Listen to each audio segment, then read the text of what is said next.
금요일의 과학터치 시청자 여러분 반갑습니다. 저는 진행을 맡은 부산과학기술협의회 강사 장은진입니다. 매번 새로운 주제로 소통하는 금요일의 과학터치를 통해 과학과 기술에 대한 호기심과 궁금증을 해결하는 시간 되시길 바랍니다. 실시간 채팅창 상단에 방명록 링크가 게시되어 있습니다. 저희가 매회 방명록을 받고 있으며 오늘 또 방명록을 남겨주시는 분들 중 추첨을 통해 30분께 초코 쿠키 쉐이크 기프티콘을 보내드리는 이벤트도 함께 진행 중입니다. 또한 11회부터 20회까지 다시 시작되는 방명록 이벤트에도 여러분의 많은 참여 바랍니다. 오늘은 본강연 11번째 시간입니다. 요즘 뉴스를 보면 한 자릿수 나노, 3나노 이런 나노에 관한 기사를 많이 볼 수가 있어요. 자, 이번 시간에는 무지갯빛 나노세계라는 주제로 부경대학교 박운익 교수님께서 강연해 주시겠습니다. 교수님 강연 도중 궁금한 점 있으시면 유튜브 채팅창에 질문 올려주시고요. 강연이 마친 후 질의응답 시간에 교수님께 여쭤 여러분의 궁금증을 풀어드리도록 하겠습니다. 또한 질문에 채택되신 분들께도 저희가 기프티콘을 보내드리고 있습니다. 여러분의 많은 참여 바랍니다. 그럼 지금부터 박운익 교수님 모시고 강연 시작하도록 하겠습니다. 네, 여러분 반갑습니다. 저는 부경대학교에서 근무하고 있는 박운익입니다. 네, 이번 금요일의 과학터치에서는 우리 과학 꿈나무들이 나노와 반도체에 대해서 쉽게 이해할 수 있도록 본 강연을 준비하였고요. 본 강연의 제목은 무지갯빛 나노 세계입니다. 즉 우리가 무지개가 어떻게 생기는가에 대한 원리도 공부를 하고 그리고 그리고 무지개 빛을 내는 나노와 반도체 세계에 대해서 함께 알아보도록 하겠습니다. 우리나라는 한국이죠. 근데 우리나라를 한국으로 부르지 않는 나라가 한 군데가 있습니다. 그곳이 바로 몽골이 되어 있고요. 몽골은 우리나라를 솔롱고스라고 부르고 있습니다. 이때 솔롱고는 몽골 말로 무지개라는 뜻을 가지고 있습니다. 그래서 솔롱고스를 해석하자면 무지개가 뜨는 나라 또는 무지개 나라 이 정도로 해석할 수 있습니다. 이렇게 부르는 이유에 대해서는 역사적인 어떤 이유가 있는데 그것은 생략하고 일단 제가 본 우리나라 문화에 대해서 몇 가지 말씀을 드리겠습니다.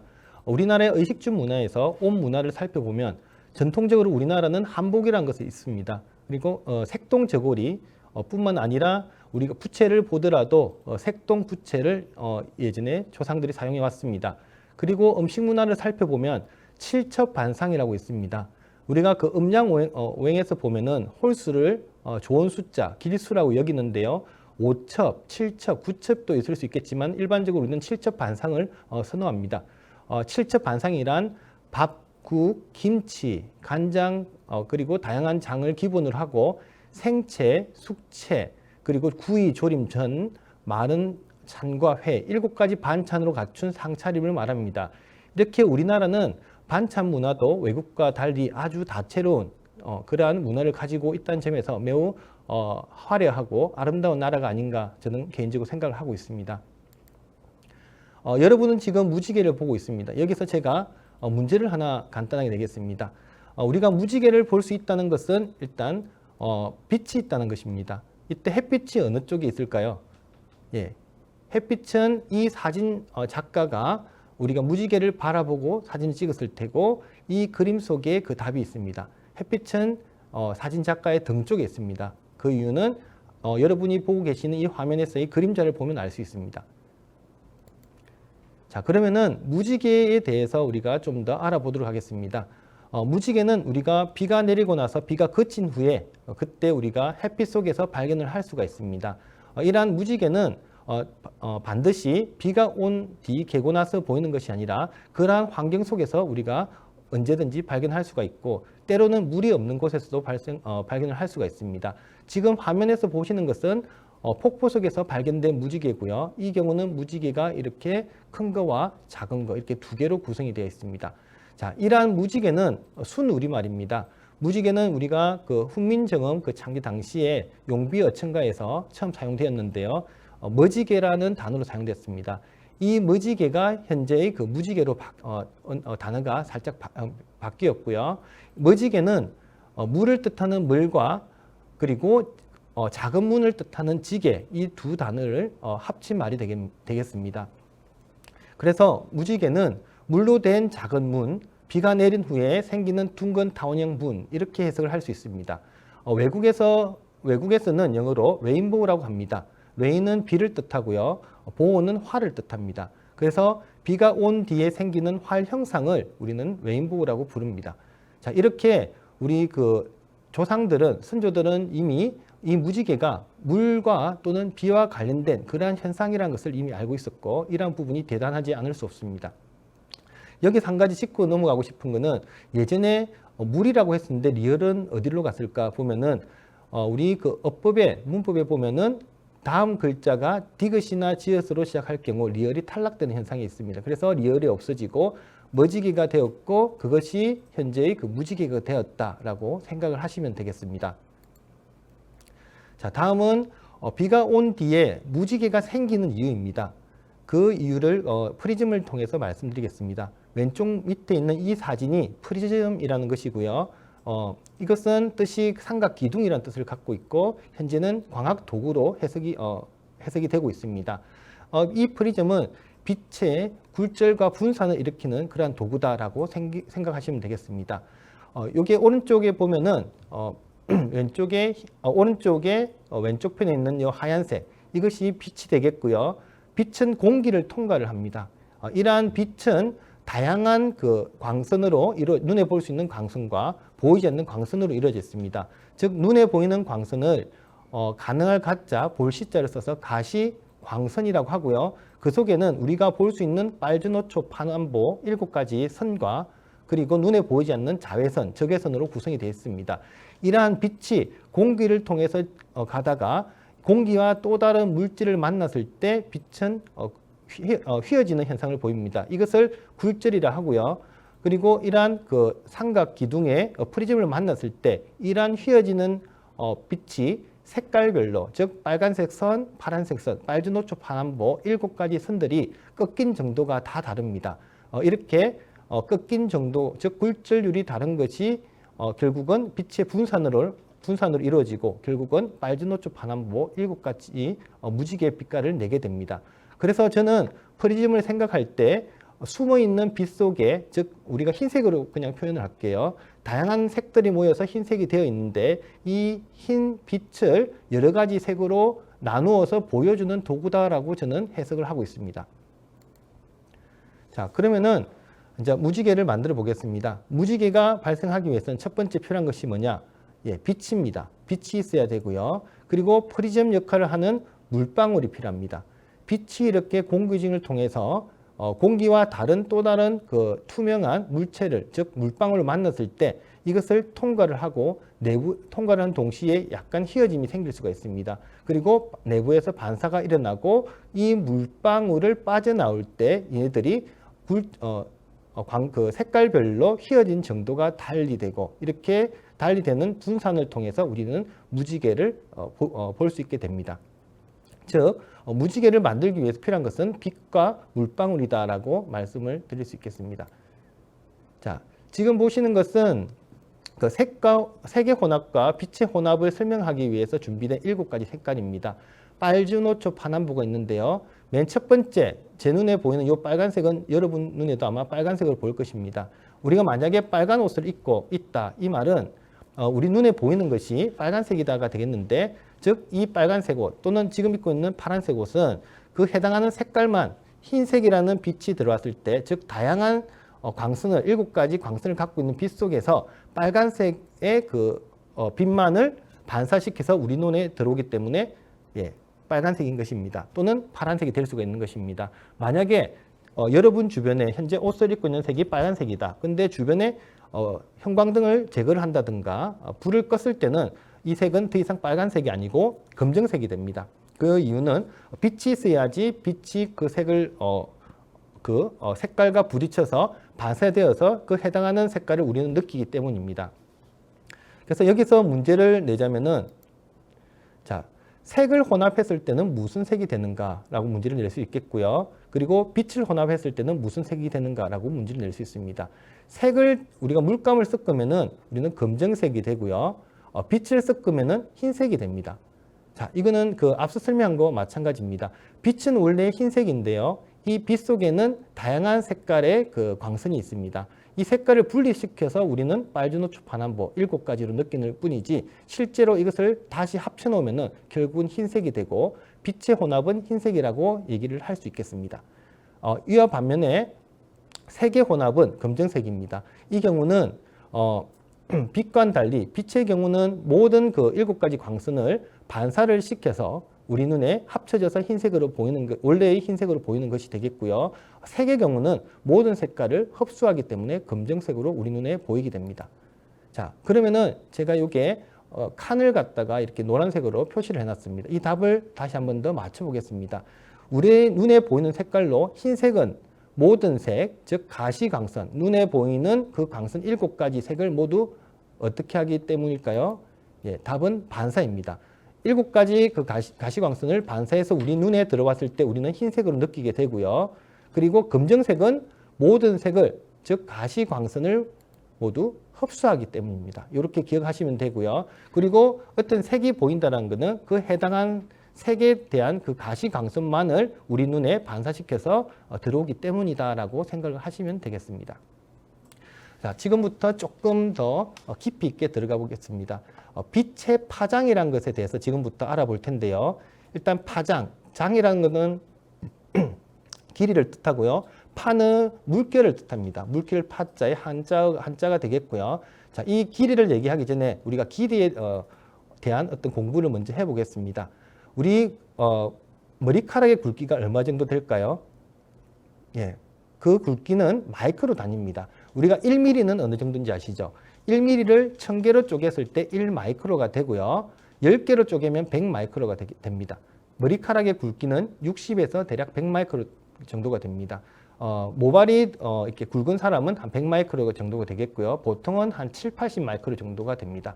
그리고 7, 80, 대략적으로 우리가 100이라고 얘기하자면 100마이크로 크기가 됐을 때 우리 눈으로 관찰을 할 수 있다 정도를 생각하시면은 이 크기에 대해서 이제 감이 올 것 같습니다.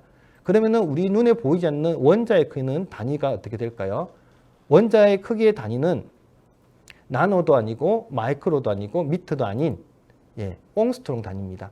자, 우리 그 중학생들은 이미 배웠을 수 있을 텐데요. 이러한 단위를 기억하면 좋겠고요. 이 옹스트롱이 10개가 모이면은 10옹스트롱이 되겠고요. 이 10옹스트롱이 바로 우리가 말로만 듣던 1나노의 크기가 됩니다. 즉 원자 10개 정도의 크기가 된다 정도를 기억하면 되겠고요.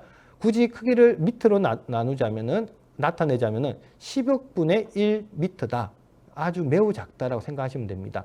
왜 이 나노라는 단어를 썼냐면 이 나노는 나노스에서 온 말인데요. 나노스는 난장이라는 뜻을 갖고 있습니다. 그냥 작다라고 생각하시면 되겠습니다. 그래서 눈에 보이지 않는 1나노, 이것은 원자 10개를 합친 정도구나 라고 기억하시면 되겠고요.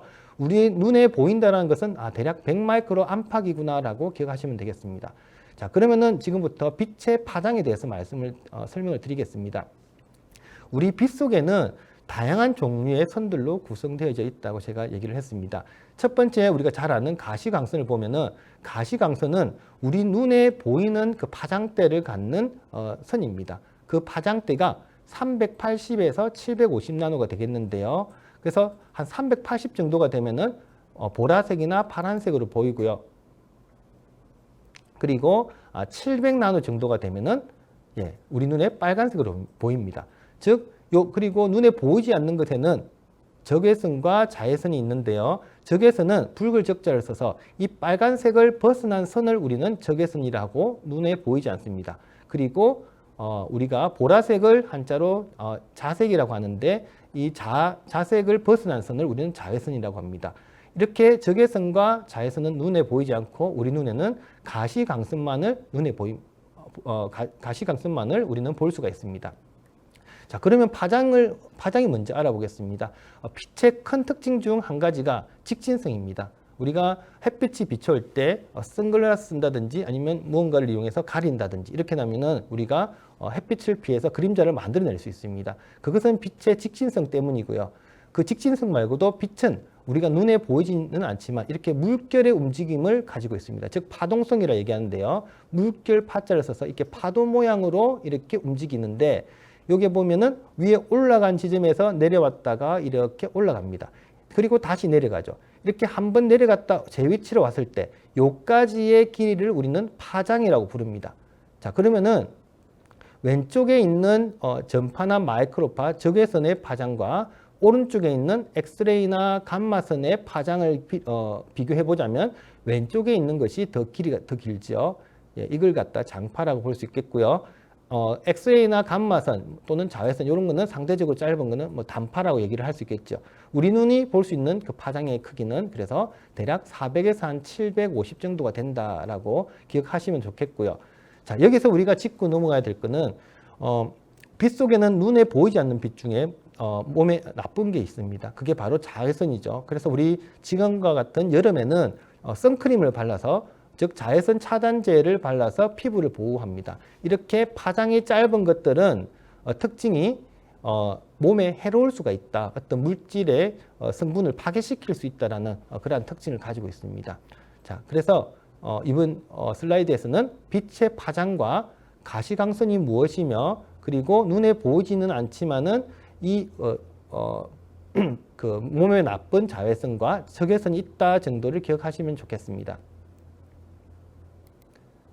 자, 그러면은 왜 우리가 나노 크기로 작게 만들려고 할까요?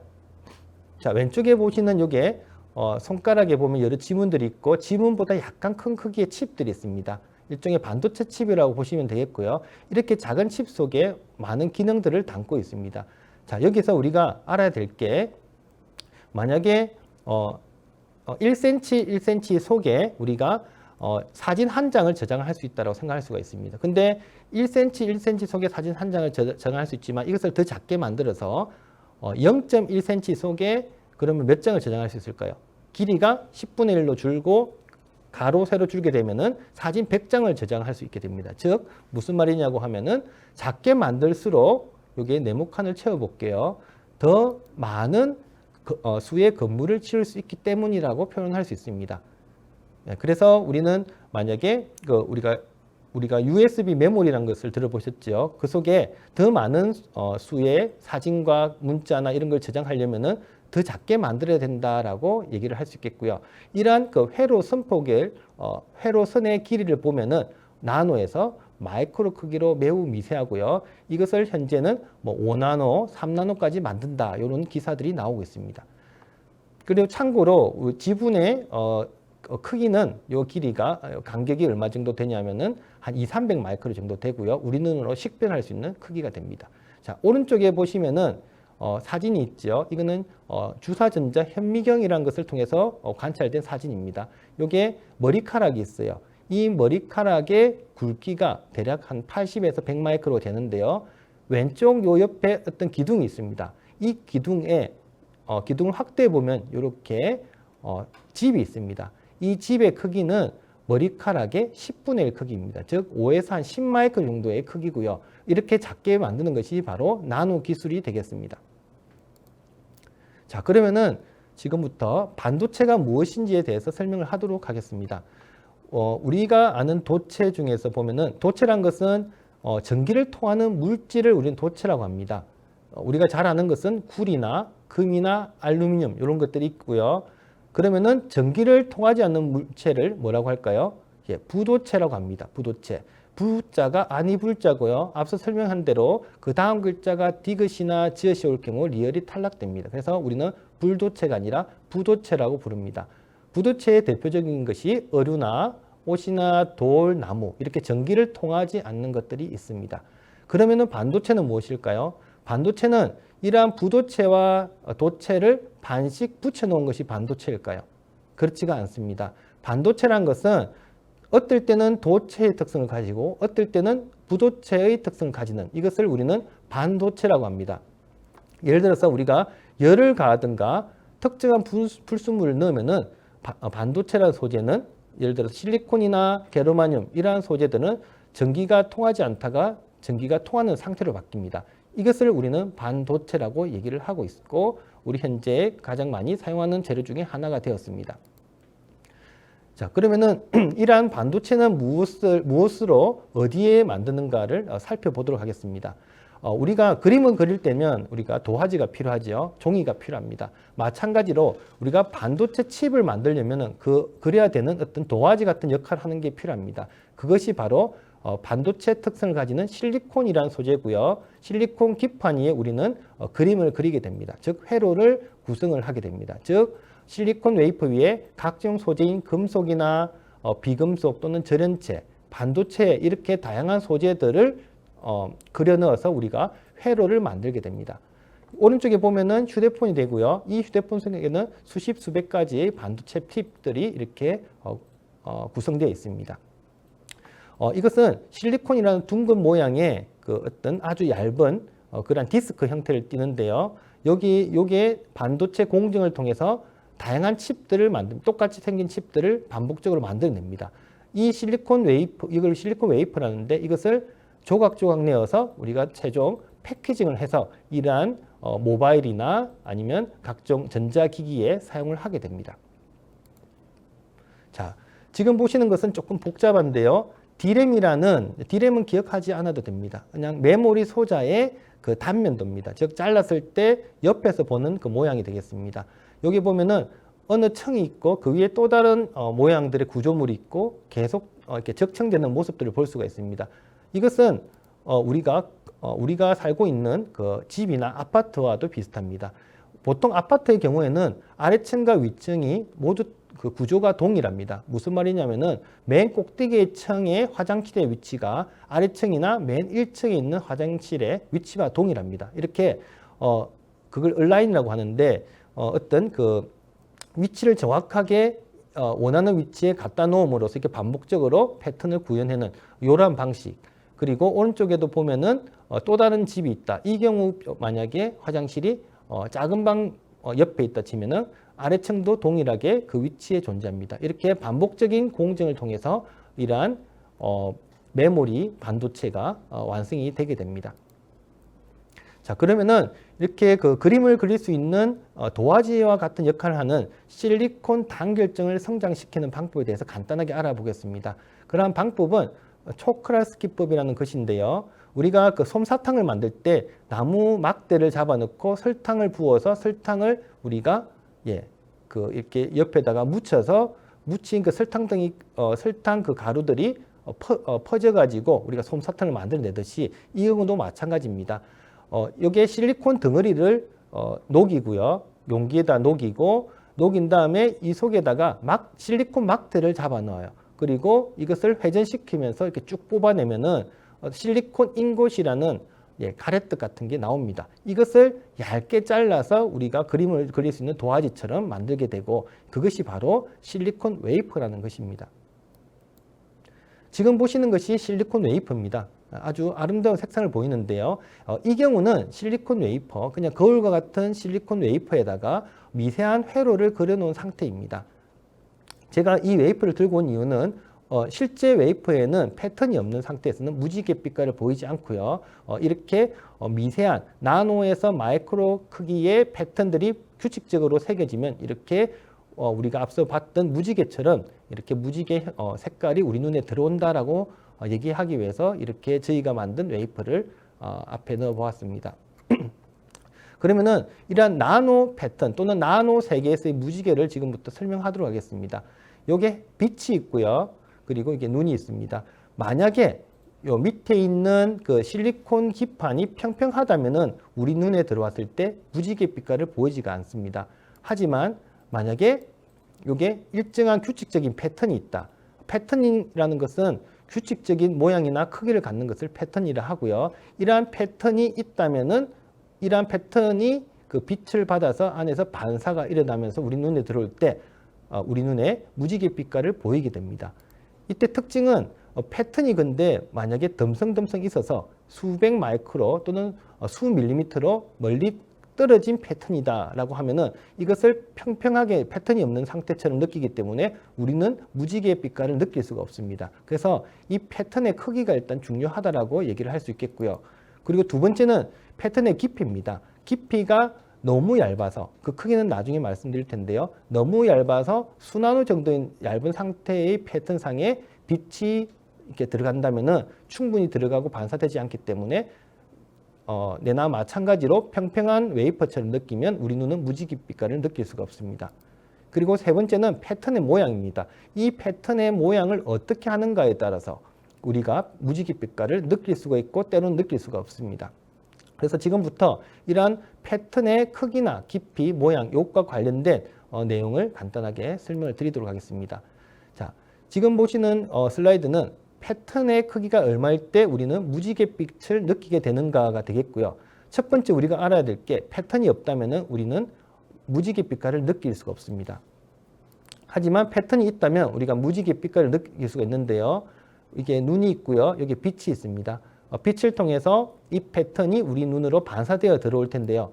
첫 번째, 요 놈은 패턴의 크기가 매우 미세합니다. 여기에 크기를 적어줬어요. 50나노. 눈에 보이지 않습니다. 눈에 보이지 않기 때문에 전자현미경을 통해서 관찰한 결과 50나노였습니다. 50나노는 우리가 평평한 것과 평평하다고 느낄 정도로 매우 미세합니다. 즉 우리가 눈이 식별할 수 없습니다. 즉 가시광선인 가시광선의 그 영역대가 380나노에서 750나노인데 그 영역대는 많이 벗어납니다. 이러한 경우는 우리는 평평한 것처럼 느끼기 때문에 무지개 빛깔을 느낄 수가 없고요. 만약에 500나노 정도로 가시광선 영역대에 근처에 가게 되면 우리는 아름다운 무지개 빛깔을 느낄 수가 있습니다. 그리고 가장 반짝이는 것은 실험적으로 확인했을 때 1마이크로의 규칙적인 이러한 라인 패턴이 있다 치든지 아니면은 뭐 라인뿐만 아니라 뭐 둥근 모양의 직경을 가지는 구들이 있다든지 이럴 때 우리는 무지개 빛깔을 가장 아름답게 느낄 수가 있습니다. 그 다음에 2마이크로일 때도 우리가 가시광선이 이 패턴을 지나서 우리 눈에 들어올 때 우리는 무지개 빛깔을 느낀다는 것을 실험적으로 확인할 수 있었고요. 자, 그러면은 20마이크로일 때는 어떨까요? 20마이크로는 가시광선 영역대인 그 380에서 750나노를 매우 벗어났습니다. 이런 경우는 우리 눈이 패턴이 없는 상태처럼 동일하게 느낍니다. 그래서 우리는 무지개 빛깔을 우리 확인할 수가 없습니다. 그러면 지금부터 나노 아티스트라는 글자를 두고 아름다운 빛을 낼 수 있도록 디자인을 같이 해보겠습니다. 자, 여기서 여러분들은 여기서 NA, NO 다음에 아티스트가 있는데 이것을 어떻게 디자인을 할 것인가요? 예, 제가 예시를 하나 들어보겠습니다. ABC가 있는데요. A가 나노 아티스트라는 글자를 이렇게 패턴을 새겨놓고 확인한 전자현미경 사진입니다. 이렇게 봤을 때 우리가 자세히 볼 수 없기 때문에 좀 더 확대를 해봤습니다. 예를 들면 N의 경우 여기 보면은 선폭이 1마이크로 정도가 됩니다. 그리고 A의 경우는 그것보다 좀 더 촘촘하고요. 좀 더 듬성하고요. 그 다음에는 좀 더 듬성합니다. 자, 이렇게 1마이크로부터 5마이크로까지의 어떤 패턴의 크기를 달리하면서 나노 아티스트라는 글자를 구성을 해보았습니다. 자, 이렇게 봤을 때는 우리는 무지개 빛깔을 느낄 수가 없어요. 무지개 빛은 우리가 전자에 의해서 만들어지는 것이 아니라 빛에 의해서 만들어집니다. 그래서 그것을 우리가 광학현미경, 우리 눈과 같은 역할을 할 수 있는 광학현미경을 통해서 확대해서 봤더니 이렇게 나노 아티스트라는 글자가 이렇게 무지개 빛깔을 내면서 아름답게 보이는 것을 확인을 할 수가 있었습니다. 자, 그러면은 지금부터 3차원 무지갯빛 나노 상자를 만들어 보도록 하겠습니다. 이 3차원이란 것은 높이가 있는 것을 말합니다. 즉, 점은 0차원이 되고요. 점이 모이면은 선이 됩니다. 선은 1차원이고 이러한 선들이 4개를 이렇게 그리면은 면이 되죠. 이 면을 우리는 2차원이라고 합니다. 지금 여러분이 보시는 이 화면 또한 사실은 2차원입니다. 하지만 높이가 있는 것처럼 만들 수가 있습니다. 어떻게 했냐면은 이 상자에 있어서 이 숫자들은 정확하게 기억하지 않아도 되고요. 다만 이렇게 듬성듬성하고 아니면 어떤 데는 이러한 각도로 있고 이렇게 각도와 어떤 패턴의 선폭이라고 할게요. 선의 어떤 너비를 조절함으로써 우리는 이 상자에 어떤 3차원적인 요소를 우리는 부여를 할 수가 있습니다. 자, 지금 보시는 것이 반도체 공정을 통해서 만들어진 나노 상자인데요. 이 경우에는 3차원적인 느낌이 다소 떨어집니다. 다만 그 구성이 이렇게 되어 있다고 생각하시면 되겠고요. 이것을 광학 현미경, 우리가 빛을 조사를 해봤습니다. 그랬을 때 이렇게 3차원적인 어떤 높이감이 느껴지는 나노 상자가 만들어지는 것을 확인을 할 수 있었습니다. 즉, 나노의 크기와 방향을 조절함으로써 어떤 그림을 그렸을 때 우리는 이러한 3차원적인 어떤 신비감을 주는 그러한 구조물을 만들 수 있다라고 얘기를 할 수 있겠습니다. 그러면은 우리가 반도체 공정의 가장 대표적인 포토리소그래피에 대해서 알아보도록 하겠습니다.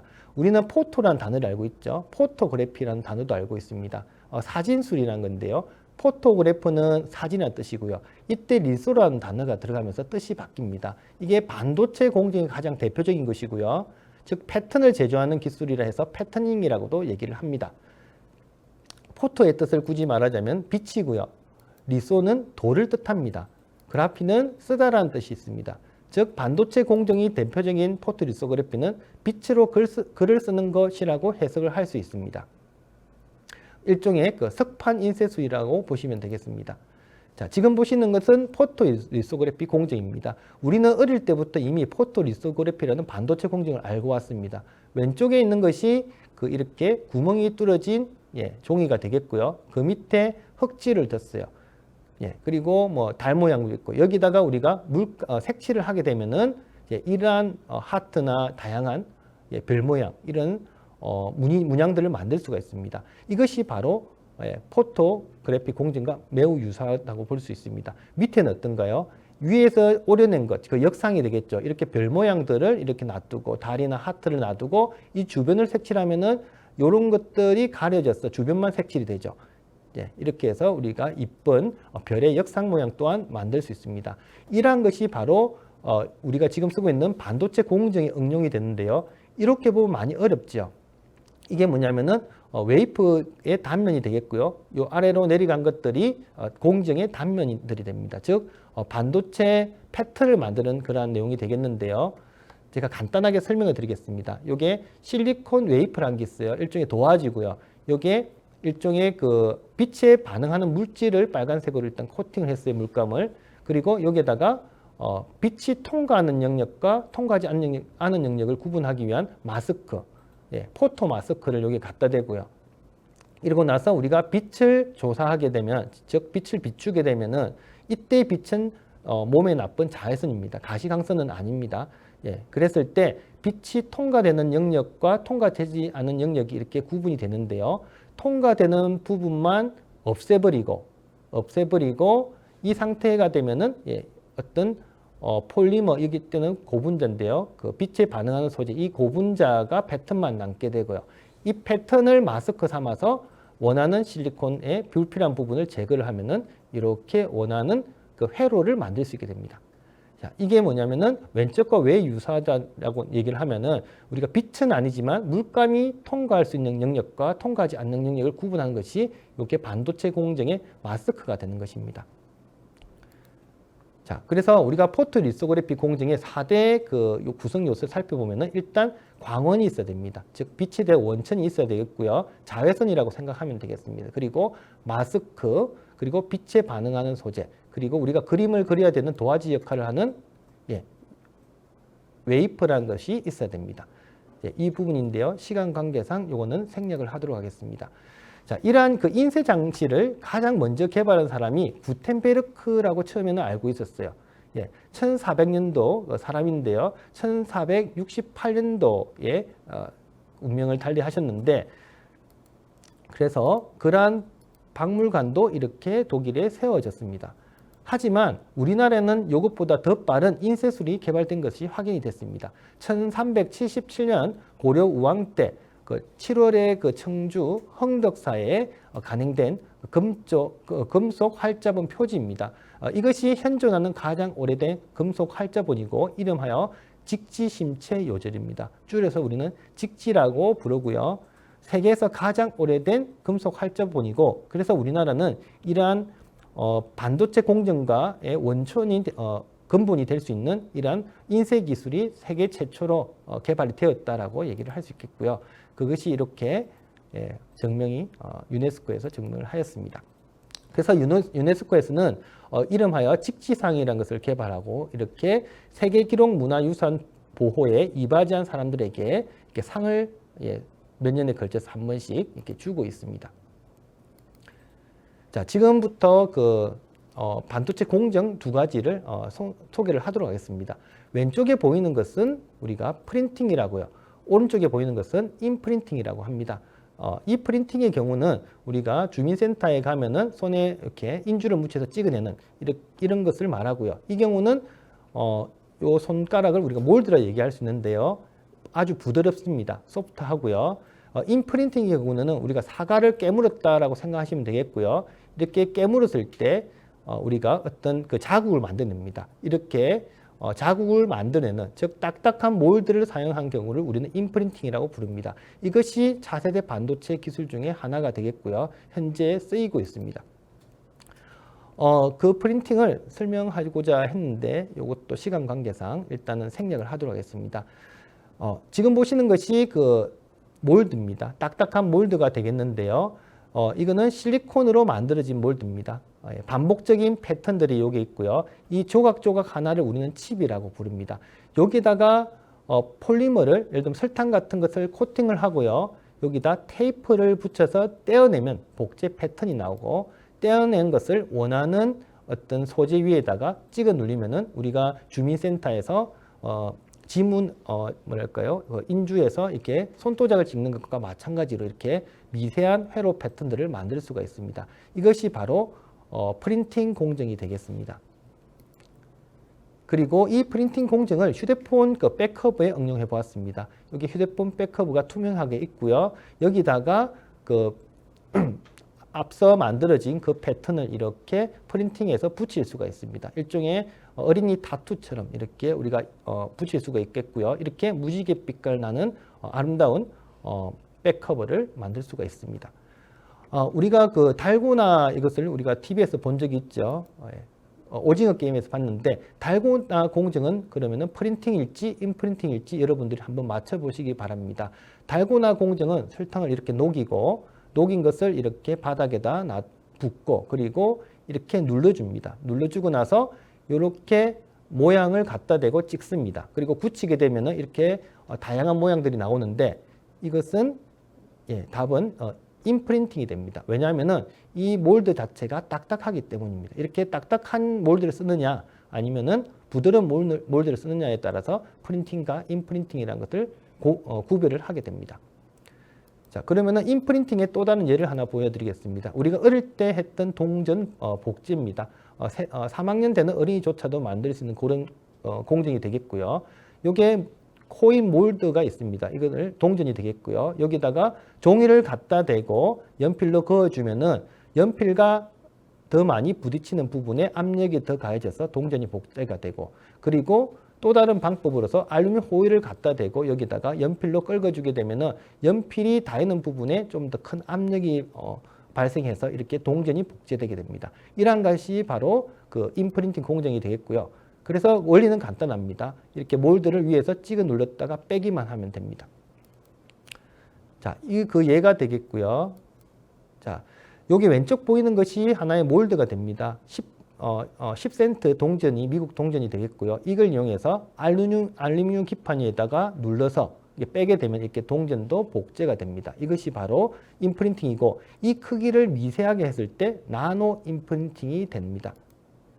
자, 이게 다양한 동전들이 있는데요. 왼쪽 동전이 진짜 동전이고요. 그리고 두 번째, 세 번째가 사실 같은 동전입니다. 이렇게 원래 동전을 이용해서 이러한 복제 동전을 만들 수 있겠고요. 두 번째와 세 번째는 또 같은 동전입니다.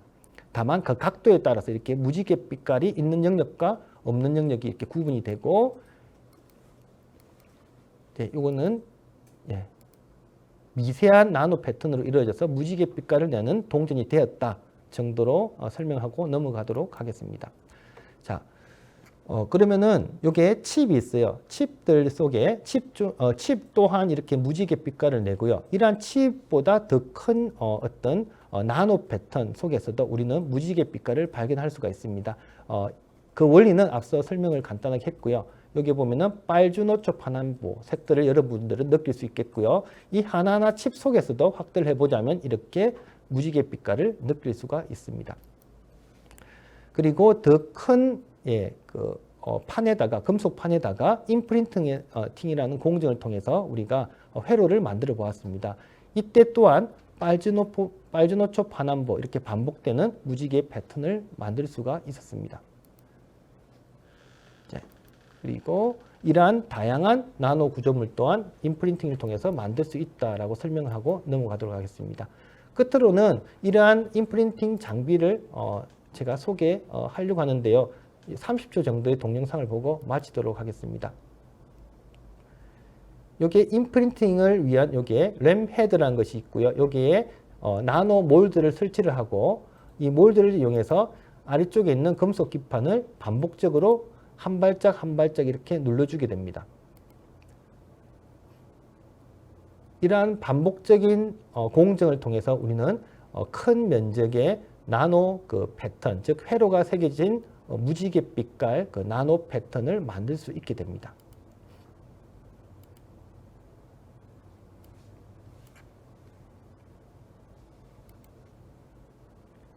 네, 여기까지가 제가 준비한 내용입니다. 네, 교수님 강연 너무 감사합니다. 강연 도중에 교수님 질문하셨을 때는 그 채팅창에 답도 올라오고요. 올라오고요. 네. 그리고 교수님 설명 되게 쉽게 해주셔가지고 너무 감사하다. 쏙쏙 이해가 잘 된다는 그런 댓글도 많이 올라왔었습니다. 처음에 교수님께서 그 빛을 가지고 설명을 하셨다 보니까 질문이 자외선에 대한 질문이 좀 들어왔어요. 예. 그래서 아마 이제 강연하고는 조금 주제가 벗어나는 것 같긴 하지만 그래도 두 분이나 비슷한 질문을 주셨기 때문에 여쭤보겠습니다. 정은님께서 질문 주셨습니다. 환경 오염이 심해지면서 자외선도 점점 강해지는 건가요? 라는 질문 주셨고요.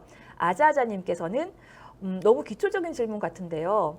태양빛은 항상 같이 비치는데 왜 여름에 자외선이 강한 건가요? 라는 질문 주셨습니다. 네. 첫 번째 질문이 이제 현재 환경 오염과 관련해서 이제 자외선이 네, 점점 강해진다. 더 강해진다. 네. 예. 빛 속에 우리가 자외선이 더 강해진다는 것은 우리가 느낄 때 그 자외선을 더 많이 받는다라고 생각하시면 되겠고요. 그 빛이 이렇게 비춰질 때 우리 공기 중에 그 오염에 의해서 빛을 차단하는 그 오존과 같은 그런 것들이 파괴가 일어남으로써 그 자외선이 더 많이 우리 사람 얼굴이나 몸에 닿게 됩니다. 자외선이라는 것이 결국은 눈에 보이지는 않지만 그 파장이 매우 짧기 때문에 파장이 짧다는 것은 에너지가 더 크고 그렇기 때문에 더 많은 손상을 일으킬 수가 있습니다. 그렇기 때문에 말씀하신 대로 그 환경 오염이 심해지면은 자외선이 더 사람 몸에 많이 닿게 되고 그렇기 때문에 우리 몸에 더 해로운 그런 상황들이 만들어지고요. 그런데 역으로 뒤에서 설명을 했지만 이러한 자외선을 잘 이용하면은 반도체 공정에 활용을 할 수가 있습니다. 즉 우리가 일부러 어떤 소재를 자외선을 이용해서 변화시키고 파괴를 시킴으로써 그 부분을 제거를 함으로써 어떤 미세한 구조를 만드는 데 응용을 할 수 있습니다. 특히 자외선 중에서 극자외선이라고 파장이 매우 짧은 그러한 자외선도 있습니다. 그러한 파장이 더 짧을수록 더 미세한 패턴을 구현하는 데 유리합니다. 그래서 자외선이라고 해서 무조건 나쁜 것은 아니고요. 다만 그 일상생활 속에서 환경 오염에 의한 자외선은 매우 해롭고 하지만 우리가 영구적으로 봤을 때는 그런 것을 잘 활용하면은 우리 생활에 유익하게 활용을 할 수 있다라고 얘기를 할 수 있겠습니다. 네, 자외선 나쁜 것만은 아닙니다. 네. 근데 왜 여름에는 더 강하게 우리가 느껴질까요? 혹시 그거에 대한 답도. 네. 여름에 제가 아는 수준에서 답변을 하도록 하겠습니다. 제가 사실 환경 쪽보다는 이제 나노나 이런 반도체 쪽의 전문가다 보니까 제가 아는 수준에서 말씀드리자면 여름에는 결국은 그 태양의 고도가 태양이 우리한테 가장 가깝게 거리가 짧기 때문에 그만큼 도달하는 거리가 짧게 되고 그렇기 때문에 우리가 느낄 때 그 자외선을 더 크게 느끼지 않나라고 저는 생각을 하고 있습니다. 네, 궁금증이 해결되셨을 것 같습니다. 이번에는 수나미 린스님께서 질문 주셨는데요. 아마 태양열 발전을 말씀하시는 것 같습니다. 태양열이나 태양광 이용하는데 나노 기술이 사용되나요? 라고 질문 주셨습니다. 예, 제가 태양광 쪽에 그 관련된 연구를 공동으로 진행을 하려고 안 그래도 준비를 하고 있는데요. 그중 하나가 제가 뭐 솔라셀에 대해서는 그런 전문가는 아니지만 그쪽에서 요구한 사항 중에서 빛이 이렇게 들어갔을 때 빛이 최대한 반사되지 않는 그러한 표면으로서 태양광 그 소자를 만들면은 빛에 어떤 들어왔을 때 효율을 더 증가시킬 수 있다라는 이러한 얘기를 들었고 전문가 얘기를 들었고요. 즉 뭐냐면은 이러한 나노 기술들이 그 표면을 이렇게 우리가 표면 텍스처링이라고 표현하는데 표면에 요철을 가져와서 그러한 태양이 최대한 들어온 빛이 빠져나가지 않도록 그렇게 막아주는 역할을 하기 때문에 이러한 나노 기술이 그러한 부분에서 응용이 되고 도움이 된다고 알고 있습니다. 네. 이번에는 우정님께서 질문 주셨습니다. 그냥 반도체 칩과 무지갯빛 나노 패턴을 낸 반도체 칩의 기능의 차이도 있습니까? 라고 질문 주셨습니다. 네, 그에 대한 답변을 드리겠습니다. 무지개 빛깔을 낸다고 해서 그 기능의 차이는 따로 없습니다.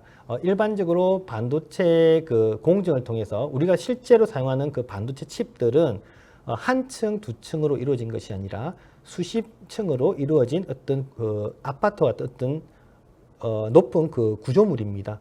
그렇기 때문에 최종 한 층 한 층은 무지개 빛깔을 낼 수 있지만 다 쌓이고 나서 패키징을 하게 되면은 무지개 빛깔은 사실 잃어버립니다.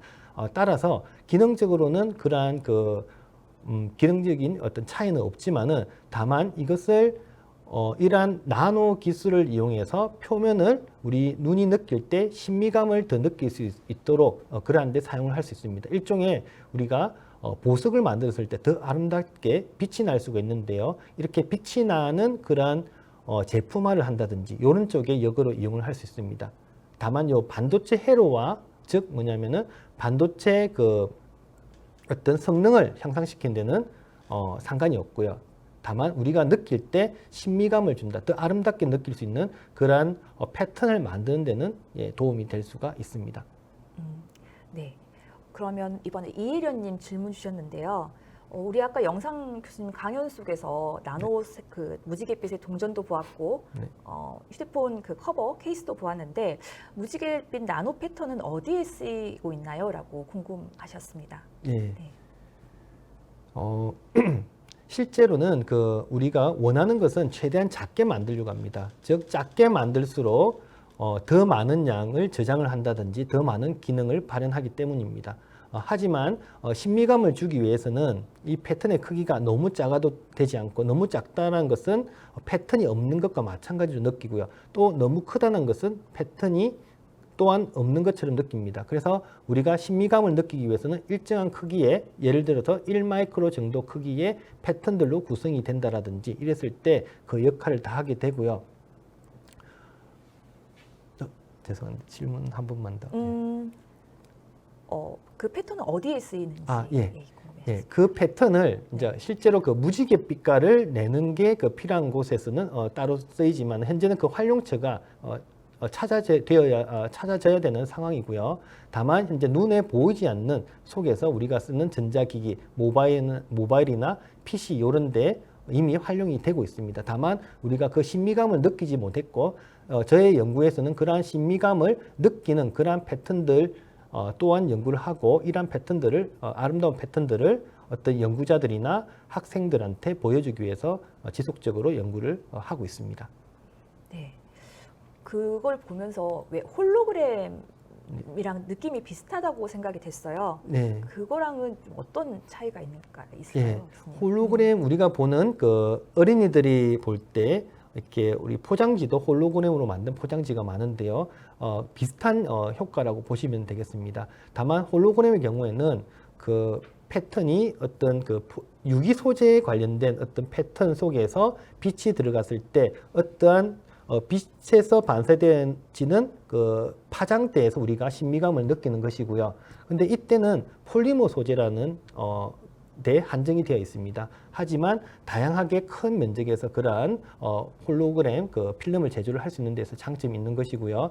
하지만 제가 보여드렸던 것은 금속 표면에서 그리고 플라스틱이나 딱딱한 그러한 소재에서 또한 폴리머 소재도 가능하고요. 그러한 소재에서 또한 이러한 그 무지개 빛깔을 내기 때문에 그 소재에 있어서 더 다양하고 그리고 신미감을 느낄 수 있는 그 정도가 좀 더 일반적인 홀로그램보다는 더 강하다라고 알고 있습니다. 다만 우리가 시중에 나와 있는 그러한 홀로그램 패턴들 또한 뒤에 금속질을 쓴다든지 해서 그 신미감을 더 아름답게 그 신미감을 느낄 수 있도록 제품화를 많이 하고 있고요. 다만 저희 경우는 그러한 금속 필름 자체를 직접적으로 임프린팅해서 이러한 필름들을 만들어내고 보석처럼 만들어내는 그러한 연구를 하고 있습니다. 갑자기 궁금한데요, 교수님. 그러면 이게 나노 크기의 지금 이렇게 패턴이 새겨져 있는 거잖아요. 예. 그러면 이게 금속이면은 겉면이 달아지기도 할 수도 있고, 예. 예, 스크래치가 생기기도 할 텐데 그러면은 이제 반짝이는 게 없어지는 걸까요? 그 무지갯빛이 사라지는 겁니까? 예, 맞습니다. 예. 일단 그 표면에 우리가 그 아주 미세한 그 패턴들을 나노 또는 마이크로 스케일의 패턴들을 이렇게 만들게 되는데요. 여기에다가 만약에 연필로 그어버린다든지 볼펜으로 이렇게 딱딱한 걸로 그어버리게 되면 그 패턴들이 사라지게 됩니다. 이것은 그 홀로그램 필름도 마찬가지고요. 표면에 손상을 주면은 그러한 나노 패턴에서 일어나는 광적인 현상들이 사라지게 되는 것은 사실입니다. 그래서 그런 것을 막기 위해서 표면에 보호할 수 있는 필름들을 이렇게 코팅을 한다든지 아니면 내구성이 좋게 그 후처리를 하는 그러한 연구도 함께 진행되고 있습니다. 네. 이번에는 도원 왕님께서 질문 주셨습니다. 현재 나노 기술 발전으로 제일 그 수혜라고 표현하셨는데 제일 많이 사용되는 분야가 우리나라는 메모리 분야가 맞나요? 라고 질문 주셨습니다.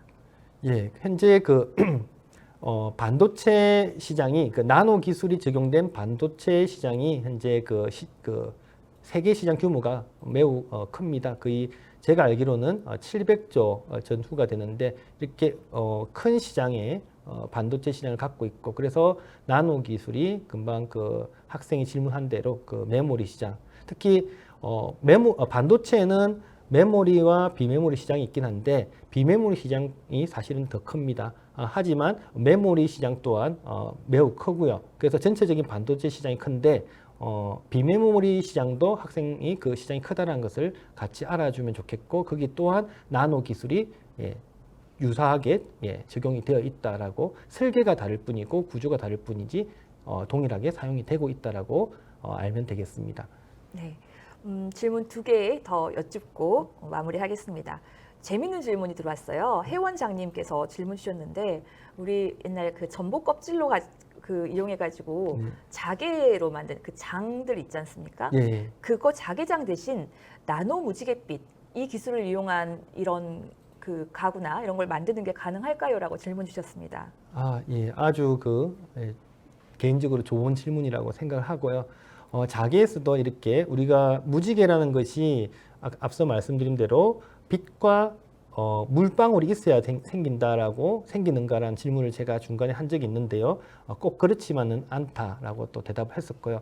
마찬가지로 학생도 이미 자개에서 그런 현상을 확인한 거고요. 그래서 그러한 자개를 통해서 신미감을 주는 요소로 우리가 자개 이런 농을 예전에 특히나 전통 가구에서 많이 만들었는데 이러한 나노 패턴을 이용해서 제가 오히려 아이디어를 얻은 것 같은데요. 뭐 그렇게 자개 농에도 이렇게 붙일 수 있지 않을까. 다만 그 크기가 좀 더 농장이 크기 때문에 좀 더 기술적으로 앞서 보여드린 30cm, 30cm가 아닌 어떤 더 큰 한 수미터까지 되는 그러한 기술로서 더 큰 크기의 것을 만들어낸다면 충분히 응용이 가능하지 않을까라고 생각을 하고 있습니다. 네. 이번에 이제 마지막 질문 드리겠습니다. 매일 기쁨으로님 질문 주셨습니다. 교수님께서 현재 어떤 연구를 하시는지 궁금해하셨고요. 또 이런 나노 쪽을 공부하려면 어떤 과로 이렇게 진로를 잡아야 되는지도 궁금해하셨습니다. 네, 저는 예전에 전자회사를 다녔습니다. 에서 전자회사를 다녔고, 그래서 기본적인 나노와 반도체 관련된 연구를 꾸준하게 현재까지 해오고 있습니다. 다만 최근에 반도체 기술을 배터리에 응용하는 그런 연구도 함께 진행을 하고 있고요.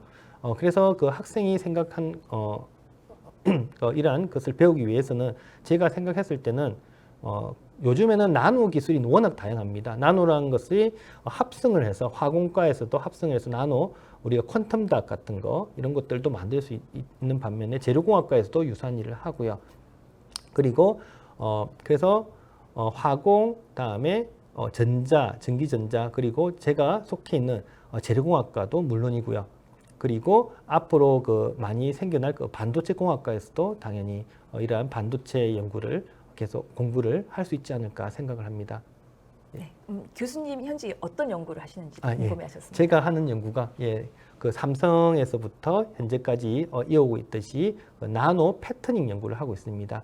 즉 포토리소그래피를 대체할 수 있는 나노 임프린팅 공정 연구 그리고 나노 임프린팅 그 외에도 패턴 전사 프린팅이라는 나노 기술을 연구를 하고 있고 이것을 메모리나 반도체 소자, 메모리를 포함한 비메모리와 같은 것도 포함되는데요. 그런 반도체 소자를 제작하고 그런 쪽에 응용하는 연구를 지속적으로 하고 있으며 그리고 리튬이온 배터리에 쓰이는 어떤 리튬 메탈이나 아니면 거기에 쓰이는 각 집전체들 요 표면을 패터닝해서 배터리의 성능을 향상시키는 그런 연구 또한 진행을 하고 있습니다. 네, 궁금증 해결되셨길 바랍니다. 많은 분들께서 질문을 주셨고요. 이제 질문 당첨자 말씀드리겠습니다. 총 8분 되셨고요.